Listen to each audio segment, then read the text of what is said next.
એ ક્રૂર તંત્રની જે હદ છે, આ હદ એ જેવી છે કે હમણાં જ હિન્દુસ્તાનમાં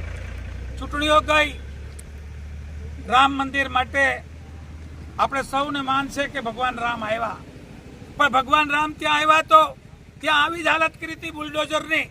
ગરીબ પ્રજાને ત્યાં ખૂબ નુકસાન કર્યું, જેને લીધે ત્યાંની સનાતન પ્રજાએ ભારતીય જનતા પાર્ટીને જાકારો આપ્યો અને 100 કિલોમીટરમાં અયોધ્યાની આસપાસ એક પણ સીટ ના આવી. મને એમ લાગે છે કે આ હવેનો નવો પાયો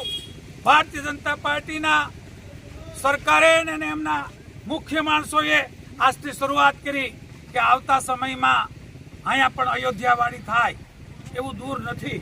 કારણ કે જ્યારે રોજીરોટીનો સવાલ હોય, ગરીબ માણસોનો સવાલ હોય, ત્યારે ભગવાન તો બધાને માને છે, નાય તો વિશ્વના